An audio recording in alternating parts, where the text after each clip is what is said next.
Exam નજીક છે અને નિબંધનું બહુ ટેન્શન આવે છે. નિબંધમાં એવું શું લખું કે પેપર ચેકરની સામે એક સારી ઇમ્પ્રેશન પડે અને એ મને માર્ક્સ આપવા માટે મજબૂર થઈ જાય.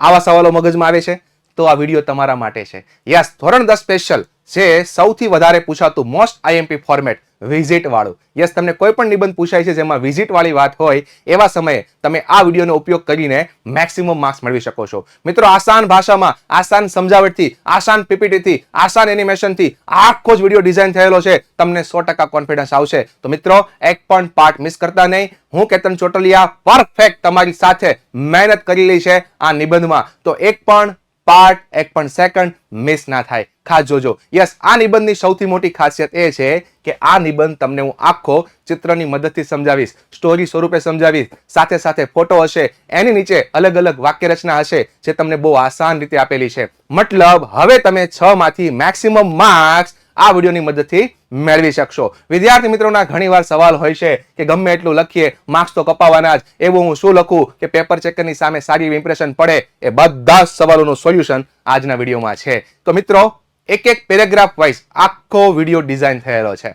એક એક પેરેગ્રાફ ફોટોની સાથે હું તમને સમજાવતો જઈશ વાક્ય રચના સાથે, અને એ પેરેગ્રાફ તમારી પુરવણીમાં કેવી રીતે લખવો એ પણ સમજાવતો જઈશ. મતલબ કમ્પ્લીટ સોલ્યુશન તમને મળશે આજના વિડીયોમાં. તો એક પણ પાર્ટ મિસ ના કરતા. વિઝિટ અલગ અલગ ઘણી બધી પર પૂછાઈ શકે, જેમાં આ એક નિબંધના ધ્યાનમાં રાખીને આપણે લાઇબ્રેરીને મગજમાં રાખીને આખું ફોર્મેટ સમજીશું, જેથી તમે કોઈ પણ નિબંધને કમ્પેર કરીને આરામથી વિઝિટ વાળો લખી શકો. ચલો સ્ટાર્ટ કરીએ. પહેલો પેરેગ્રાફ તો તમે જોશો તો તમને એક ફોટો દેખાય છે જેમાં એક્ઝામ આપતો છોકરો દેખાય છે. તો તમે આને આધારે એક વાક્ય બનાવી શકો કે last week an examination over. ગયા અઠવાડિયે એક્ઝામ પૂરી થઈ. હવે એક્ઝામ પૂરી થાય એટલે આપણે ફ્રી થઈ જઈએ, તો આપણે એક એવું વાક્ય બનાવીશું કે વી વેર ફ્રી. અમે ફ્રી હતા. હવે વિચારો, એક્ઝામ પૂરી થઈ ગઈ, તમે ફ્રી થઈ ગયા એટલે આપણે શું વિચારીએ? ચાલો ને કંઈક મુલાકાત કરતા હું, ચાલો ને કંઈક વિઝિટ કરું, મન હળવું કરી નાખું, આવું વિચારતા હોય છે ને. તો એને આધારે આપણે ત્રીજું વાક્ય બનાવીશું, સો આઈ ડિસાઇડેડ ટુ વિઝિટ ખાલી જગ્યા. ખાલી જગ્યા શેના માટે છે? તમને એક્ઝામમાં જે સ્થળ પર પૂછાયું હોય વિઝિટ, ત્યાં તમારે લખી નાખવાનું. જેમ કે અહીંયા લાઇબ્રેરી માટે છે તો આપણે એની વાત કરીશું, પણ ફોર્મેટ હોવાથી જે તે સ્થળનું નામ અહીંયા લખેલું છે. તો જોઈ લો, બધા જ વાક્ય એકબીજા ચિત્ર ઉપર લિંક છે, સ્ટોરી સ્વરૂપે છે, તમને આરામથી યાદ રહી જાય એવી રીતે છે, અને બધી વાક્ય રચના પણ આસાન છે. તમે નોટિસ કરતા હોવ તો બધી વાક્ય રચનામાં તમને ક્રિયાપદનું રૂપ દેખાય છે, વોઝવેર દેખાય છે. આવું શું કામ? સાદો ભૂતકાળનો વધારે ઉપયોગ કરેલો છે, કેમ કે પાસ્ટ વાળો વાત થાય ને. વિઝિટ એટલે તમે કોઈ પણ જગ્યાએ મુલાકાત લઈ લીધી છે, તમે એની વાત કરો છો, તો તમારે પાસ્ટ ટેન્સનો ઉપયોગ કરવાનો છે મોસ્ટલી આખા જ પેરેગ્રાફમાં. મુદ્દો ખાસ ધ્યાનમાં રાખજો. ચલો, તો તમે નક્કી કરી નાખો. હવે નક્કી થઈ જાય પછી એકલા જાવ ના જાવ ને, કોઈની સાથે જાઓ. માતા પિતા સાથે જઈ શકો, મિત્રો સાથે જઈ શકો. તો હવે આપણે નેક્સ્ટ મુદ્દો એના પર લખીશું કે ઓન ધેટ ડે, એ દિવસે I went there with my friends. એ દિવસે હું મારા મિત્રો સાથે ગયો. મિત્રો, તમે અહીંયા નોટિસ કરો, અહીંયા મેં ધેર લખેલું છે. ધેર કોના માટે છે? લાઇબ્રેરી માટે. અહીંયા જે સ્થળ તમે લખો છો એના માટે છે. તો હર વખતે જે વિઝિટ પર નિબંધ પૂછાયો છે એ તમારે ઘડી કે લખવાની જરૂર નથી. એક પેરેગ્રાફમાં એક જ વાર શબ્દ લખવાનો, ત્યારબાદ એ સ્થળ માટે તમારે ધેર સર્વનામનો ઉપયોગ કરવાનો છે. આ યાદ રાખજો, આ પણ મહત્વની બાબત છે. હવે તમે મિત્રો સાથે નક્કી કરી લીધું, તો ચાલીને જશો? નહીં જાવ ને, કોઈ પણ વ્હીકલનો ઉપયોગ કરીશું. તો માની લો તમે બસમાં ગયા, એવું વાક્ય સમજાવવું છે તો આપણે આવું લખીશું કે we went there by bus. અમે ત્યાં બસ દ્વારા ગયા.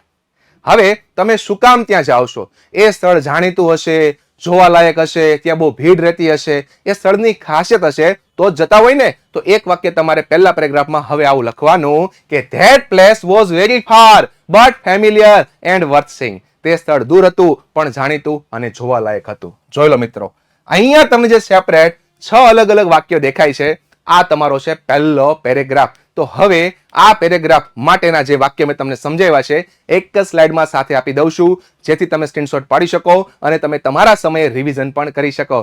હવે આ જે પેરેગ્રાફ છે એ તમારા પુરવણીના પેજમાં કેવો દેખાશે ચાલો એ પણ જોઈ લઈએ. જોઈ લો, સરસ મજાની એનિમેશન મેથડથી બધું જ કામકાજ કરેલું છે, જેથી તમારા મગજમાં આસાની રીતે ઘૂસી જાય. તમે ડિજિટલ જમાનાના વિદ્યાર્થીઓ છો, તમને જો સ્માર્ટ મેથડથી કામકાજ કરાવવામાં આવે તો 100% તમે હેલ્પફુલ થાય એવા મુદ્દાઓ હોય છે. આશા રાખું આ પ્રકારનું પ્રેઝન્ટેશન તમને બહુ જ ગમતું હશે.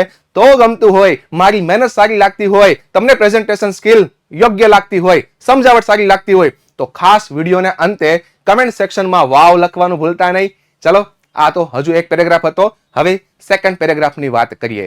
આ પેરેગ્રાફમાં તમે સવારે ઉઠો છો અને એ સ્થળે જાઓ છો, ત્યાં શું શું દેખાય છે, ત્યાં તમે શું કર્યું, એ બધી બાબત તમારે સેકન્ડ પેરેગ્રાફમાં લખવાની છે. તો કઈ રીતે લખીએ સેકન્ડ પેરેગ્રાફ, ચાલો જોઈએ. તો સૌથી પહેલો મુદ્દો, કે દિવસે તમે સવારે વહેલા ઉઠ્યા અને તૈયાર થયા, તો એ લખવાનું on that day we got up early in the morning and got ready. સવારે વહેલા ઉઠ્યા અને તૈયાર થયા. નેક્સ્ટ મુદ્દો શું થશે પછી? તૈયાર થઈ જાવ પછી ભેગા થાવ ને, તો લખવાનું we gathered at the fix place. નક્કી કરેલા સમયે ભેગા થઈ ગયા, નક્કી કરેલા સ્થળે ભેગા થઈ ગયા. યસ, હવે શું થશે? ત્યાં તમે જે વ્હીકલમાં જવાના છો એ વ્હીકલ હશે, તેમાં તમે બેસશો અને તમે એ સ્થળે પહોંચશો. આવું કામકાજ કરો ને, તો એને આધારે તમારે વાક્ય બનાવવાનું થશે કે we set into the bus, we set into the bus, બસમાં બેઠા and reach to in time, અને સમયસર એ સ્થળે પહોંચી ગયા. આ પ્રમાણે તમારા સ્ટેપ બાય સ્ટેપ વાક્ય રહેશે. હવે તમે જેવા સ્થળે પહોંચશો તો એ સ્થળ જાણીતું અને જોવાલાયક હતું, એટલે ત્યાં તમને ભીડભાડ દેખાશે, તો એક વાક્ય એવું બનાવો, it was a crowded place. તો મિત્રો, આ તમારો બીજો પેરેગ્રાફનો શરૂઆતનો ભાગ, જેમાં તમે સવારે ઉઠો છો અને ત્યાં સુધી પહોંચવાની વાત આવશે આ 4 વાક્યોની મદદથી. આશા રાખું ક્લિયર થતું હશે. તો આ 4 વાક્ય તમે નોટ ડાઉન કરી શકો, એના માટે તમે સ્ક્રીન પર 1 બાય 1 બધા જોઈ શકો છો, તમે સ્ક્રીનશોટ પાડી શકો છો. હજુ આ પેરેગ્રાફ પૂરો નથી થયો. હવે તમે ત્યાં પહોંચી ગયા છો, તો ત્યાં તમને જે કાંઈ દેખાય છે એ તમારે લખતું જવાનું છે, વર્ણન કરવાનું છે. અને વર્ણન કરવા માટે તમે પિક્ચર ડિસ્ક્રિપ્શન શીખેલા છો, જેમાં ધેર ઇઝ અને ધેર આર વાળી વાક્યરચના તમે શીખેલી છે. પણ ત્યાં ચિત્ર સામે હતું એટલે ધેર ઇઝ ધેર આર હતું. અહીંયા તો ભૂતકાળની વાત છે, એટલે તમારે વર્ણન ધેર વોઝ અને ધેર વેર થી કરવું પડશે. તો ચાલો, કેવી રીતે વર્ણન કરી શકાય એના તમારે 10-12 વાક્યો લખવાના છે. તો કરીએ વર્ણન. યસ, તો અહીંયા મેં સેમ્પલ તરીકે લાઇબ્રેરીની વાત કરેલી છે, તો બધા જ વર્ણન આપણે લાઇબ્રેરીને લગતા કરીશું. જોઈ લો, 10-12 વાક્ય મેં મસ્ત મજાના ડિઝાઇન કરેલા છે. તમે શાંતિથી વિડીયો પોઝ કરીને બધા જ વાક્ય જોઈ શકો છો. બધા જ વાક્યમાં એક વાત ખાસ મગજમાં રાખજો, જ્યાં મેં ધેર વોઝ વાપરેલું છે એનો મતલબ એક વચનની વાત કરું છું, તો ત્યાં મને આર્ટિકલ દેખાશે એ અને એન, ત્યાર પછી નામ હશે.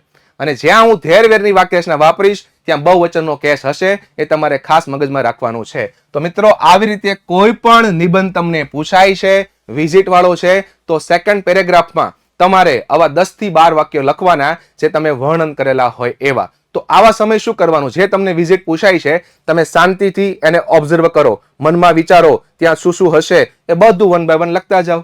જે તમને શબ્દ મગજમાં આવે છે, તમને એનો ઇંગ્લિશ શબ્દ ખબર હોય, એનો સ્પેલિંગ ખબર હોય, તો જ બનાવજો. ખાસ જોજો, ઉતાવળથી પેજ ભરવાના ચક્કરમાં મન પડે એવા વાક્ય નહીં લખતા. આ મુદ્દો ખાસ જોવાનો છે. મેં ઘણા બધા વિદ્યાર્થીઓને જોયા છે, એ નિબંધમાં કેવું લખ્યું એના કરતા કેટલા પેજ ભર્યા એના પર મહત્વ રાખતા હોય છે. પણ તમે પરફેક્ટ કામકાજ કરો છો, પ્રેઝન્ટેશન સારું રાખો છો, અક્ષર સારા રાખો છો, છેકછાક નથી કરતા અને સારા એવા કન્ટેન્ટથી જાઓ છો, સારી એવી વાક્ય રચનાથી જાઓ છો, તો પેપર ચેકર માર્ક્સ આપે જ. યસ, તો માર્ક્સ લાવવા કરતા અમુક જગ્યાએ ખોટું લખીને માર્ક્સ કપાતા બચાવવા પણ એટલા જ મહત્વના છે ટોપિકમાં, જે ખાસ ધ્યાનમાં રાખવાનું છે. તો આ હતો સેકન્ડ પેરેગ્રાફ.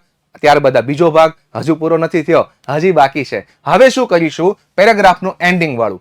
હવે તમે ત્યાં શું કર્યું એ બધું કરવાનું, એ બધી જ વાત કરવાની. જેમ કે એકવાર ફરીથી વખાણ કરી દો કે એ સ્થળ નીટ હતું, ક્લીન હતું, ચોખ્ખું અને વ્યવસ્થિત સ્થળ હતું. There were a lot of people, all wear excited. બહુ બધા ત્યાં લોકો હતા અને બધા એક્સાઇટેડ હતા, બધા મોજીલા, બધા જ મોજ કરતા હતા. તો જ ક્યાં ગયા હોય ને, એક વાક્ય આવું લખી નાખો. ત્યારબાદ તમે ત્યાં શું કર્યું? તો થોડાક સમય પછી અમે ત્યાં બેઠા, ચા લીધી, નાસ્તો કર્યો, એક વાક્ય એવું બનાવો. Then after some times we sat there for a while and took breakfast and tea. બધી જગ્યાએ સાદો ભૂતકાળ છે એટલે તમને V2 દેખાય છે. હવે તમે થોડાક જોક્સ કીધા, એવી કંઈક વાત કરો. We became fresh and then I told some interesting jokes. થોડાક મેં જોક્સ પણ કીધા, એક વાક્ય આવું બનાવો. ત્યારબાદ we played some games also. અમે થોડી ગેમ રમ્યા. Our visit was very informative and educative for us. અમારી જર્ની ઘણી બધી માહિતી આપે એવી, ઇન્ફોર્મેટિવ અને એજ્યુકેટિવ, કંઈક શીખવા મળે એવી હતી. યસ, આવા અલગ અલગ વિશેષણની મદદથી નિબંધ પરફેક્ટ લખી શકાય. ત્યારબાદ હવે કેવું થાય? તમે જે સ્થળ પર ગયા હોય ત્યાં મજા આવે એટલે તો ગયા હોય, પણ સમય ઘણો બધો થઈ જાય, સાંજ પડી જાય, બીજા દિવસે ઘરે જવાનું હોય ના કામ પર જવાનું હોય, તો એ મુદ્દાને ધ્યાનમાં રાખીને આપણે એક વાક્ય બનાવીશું. We wanted to stay there more. અમે ત્યાં વધારે સમય રોકાવા માંગતા હતા, but it was almost 7 PM. 7 વાગી ગયા સાંજના. So we decided to start back home. એટલે અમે ઘરે પાછા ફરવાનું નક્કી કર્યું. તો બીજા પેરેગ્રાફમાં સવારે તમે ઉઠ્યા, તૈયાર થયા, ત્યાં પહોંચ્યા, ત્યાં શું જોયું, ત્યાં શું કર્યું, શું નાસ્તો ખાધો, એ બધી ડિટેલ લખીને તમે છેલ્લે ઘરે જાઓ છો. એ આખી પ્રોસેસ તમારે સેકન્ડ પેરેગ્રાફમાં લખવાની છે, જે થોડો મોટો પેરેગ્રાફ થશે. પણ આશા રાખું છું આ પ્રકારના વાક્યોની મદદથી અમુક ફોર્મેટ તો સેમ જ છે, એટલે આરામથી ક્લિયર થઈ જશે, હે ને? ઓકે, ચલો તો હવે આ જે વાક્ય મેં તમને સમજાવ્યા એક સાથે સ્ક્રીન પર હાઇલાઇટ કરી દઉં, જેથી તમે સ્ક્રીનશોટ પાડી શકો. ઓકે, તમે જોઈ શકો છો સરસ મજાની એનિમેશન, સરસ મજાની સ્કિલથી. હવે જે આખો પેરેગ્રાફ પૂરો થઈ ગયો એ તમારા પોરોનીના પેપરમાં કેવો દેખાશે એ જોઈ લઈએ. જોવો છે ને? જોઈ લો. આ રીતે તમારું બીજો પેરેગ્રાફ આખો થશે. પણ હજુ પણ પૂરું નથી થયું. હજુ તમારો પેરેગ્રાફ પૂરો નથી થયો. તો આવી રીતે તમારું એક પેજ તો ભરાઈ ગયું. હવે તમારે નેક્સ્ટ પેજ પર આવવાનું થશે. યસ, જે બાકીનો ભાગ છે એ તમારે નેક્સ્ટ પેજ પર લખવાનો. તો આવી રીતે મિત્રો, જે વિદ્યાર્થીઓને ટેન્શન હોય છે કે નિબંધનું આ ડોટ પેજ ભરવું છે, જોઈ લો. જે પ્રમાણે હું સમજાવું છું એમાં આરામથી તમારું ડોટ પેજ ભરાઈ જ જશે. કોઈ ટેન્શન વાળી વાત નથી. એ પણ બધી જ વાક્યરચના પરફેક્ટથી, સારા અક્ષરથી, યસ, સારા સ્પેલિંગની મદદથી આરામથી થઈ જશે. ચલો, ડોટ પેજ તો ઓલરેડી ભરાઈ ગયું. હજી એક પેરેગ્રાફ છે, ત્રીજો પેરેગ્રાફ, જેમાં થોડાક વખાણ કરવાના, એ બધી વાત કરવાની. ચાલો તો ત્રીજા પેરેગ્રાફમાં શું લખવાનું એ ડિસ્કસ કરીએ. પણ એની પહેલા મજા આવતી હોય તો વિડીયોના અંતે સુપર્બ લખવાનું ભૂલતા નહીં, કેમ કે મસ્ત મજાનો એનિમેશન વિડીયો તમારા માટે બનાવેલો છે નિબંધનું કામ આસાન થાય એના માટે. ત્રીજો પેરેગ્રાફ જોઈએ, જેમાં અમુક નોર્મલ વાક્ય તમારે યાદ રાખવાના છે. જેમાં પહેલું, our visit took about an hour. અમારી મુલાકાત 1 કલાકની હતી. યસ, અહીંયા તમે થોડાક ફેરફાર કરી શકો, 2 hour, 3 hour, તમારે જે લખવું એ. Yes, it was a well spent day. સારો વિતાવેલો દિવસ હતો. We enjoyed a lot there. અમે ત્યાં બહુ બધી મજા કરી. Our visit to, જે તે સ્થળનું નામ, was a very pleasant. અમારી વિઝિટ લાઇબ્રેરી તરફની બહુ આનંદદાયક હતી. મિત્રો, તમે નોટિસ કર્યું, ટોટલ 3 પેરેગ્રાફમાં મેં બધા જ પેરેગ્રાફમાં શરૂઆતમાં એક વાર જ જે તે સ્થળનું નામ લખેલું છે. કેમ કે એક વાર જ વાત કરવાની, પછી જ્યારે તમે રિપીટ વાત કરો છો ત્યારે બધી જગ્યાએ મેં ધેરનો ઉપયોગ કરેલો હતો. યસ, જે સર્વનામ વાળી ખાસિયત છે અંગ્રેજી ગ્રામરની. તો તમે પણ ધ્યાન રાખજો, આખા નિબંધમાં તમને ઘડી જગ્યાએ તમે જે વિઝિટ પર પૂછાયેલો છે એ શબ્દ દેખાવો ના જોઈએ. Okay, we brought many memories with us. અમે અમારી સાથે ઘણી બધી યાદો લાવ્યા. We will never forget our visit. Notice કર્યું? અત્યાર સુધી સાદા ભૂતકાળની વાક્ય રચના હતી, હવે તમને માત્ર એક જગ્યાએ સાદો ભવિષ્યકાળ દેખાય છે. We will never forget our visit. અમે અમારી મુલાકાત, વિઝિટ ક્યારેય ભૂલીશું નહીં. Really, a visit can teach more than a man. ખરેખર એક મુલાકાત માણસ કરતા વધારે શીખવે છે. અહીંયા મોડલ ઓક્ઝિલરી કેન વાપરેલી છે. આખો નિબંધ સાદા ભૂતકાળમાં હતો. છેલ્લા 2 વાક્ય સાદા ભવિષ્યકાળ અને મોડલ ઓક્ઝિલરીમાં દેખાય છે.